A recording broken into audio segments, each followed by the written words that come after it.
আসসালামু আলাইকুম প্রিয় দেশ এবং প্রবাসবাসী। আজকে আমি নিজ গ্রামে আমার নিজ এলাকার যে ইসলামিক প্রতিষ্ঠান এটা হলো চণ্ডীপাড়া কাসিমুল উলুম মাদ্রাসা ও এতিমখানা। এই চণ্ডীপাড়া কাসিমুল উলুম এতিমখানা মাদ্রাসায় আজকে শিশু কিশোরদেরকে আমি 15 পিস লুঙ্গি বিতরণ করব।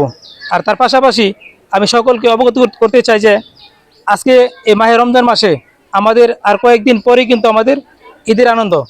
আর ঈদের আনন্দ আমরা উপভোগ করব, আর এই মাদ্রাসার ছাত্রছাত্রী উপভোগ করবে না তা তো হতেই পারে না। ঈদ মানে আনন্দ, ঈদ মানে খুশি। আর সেই খুশির জোয়ার বইতে আজকে আমি এই মাদ্রাসায় 15 জনকে লুঙ্গি দেওয়ার জন্য চলে আসছি। আপনারা যে যেখান থেকে আমার ভিডিওটি দেখবেন অবশ্যই এরকম এতিম এবং অসহায়দেরকে এরকম মাদ্রাসায় ন্যূনতম কিছু উপহার দিয়ে আপনারা শরীক থাকবেন এবং এই রমজান মাসকে অপেক্ষা করে এই ঈদকে যেন আনন্দময় হয় এবং খুশিময় হয়, সকলে যেন ঈদের আনন্দ উপভোগ করতে পারে এবং উদযাপন করতে পারে, এজন্য সকলের পাশে থাকবেন। আজকে এই মাদ্রাসার যিনি প্রতিষ্ঠাতা আছেন আমাদের খলিল হুজুর, ওনাকে আমি বিনীতভাবে অনুরোধ করব আমার এই লুঙ্গিটি যেন উনি এই 15 জন ছাত্রছাত্রীর হাতে তুলে দেয় এবং হুজুরকে আহ্বান জানাবো। আসসালামু আলাইকুম। কেমন আছেন?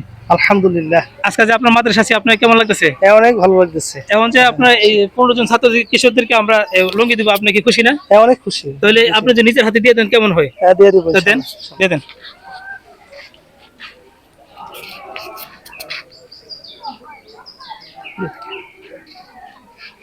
আজকে এই মাদ্রাসার যিনি প্রতিষ্ঠাতা আছেন আমার খলিল হুজুর, উনি কিন্তু নিজের হাতে এই 15 জন কিশোরের হাতে লুঙ্গি নিজ হাতে বিতরণ করতেছেন। আমরা চাই প্রত্যেকটি এতিমখানায়, মাদ্রাসায়, এমনকি ইসলামী প্রতিষ্ঠান যা আছে সবগুলিতে যেন এরকম মানবিক কাজ চলমান থাকে এবং এরকম শিশুদেরকে আনন্দ দেওয়া হয়। তাহলে শিশু কিশোররা যারা আছে তারা কিন্তু এই শিক্ষা প্রতিষ্ঠানে লেখাপড়া করতে আনন্দ পাবে এবং তাদেরকে অবশ্যই আগ্রহ হবে।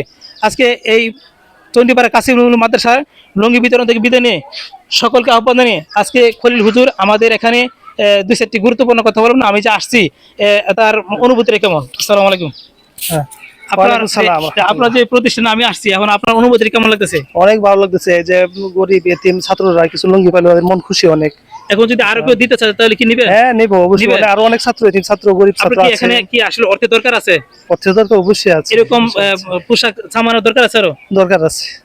সুপ্রিয় দর্শক, আসলে এই আমাদের মফস্বল অঞ্চলে, এই গ্রাম অঞ্চলে যে একটি মাদ্রাসা চণ্ডীপাড়া কাসিমুল মাদ্রাসা, এই মাদ্রাসায় অনেক অসহায় এতিম ছাত্রছাত্রী আছে।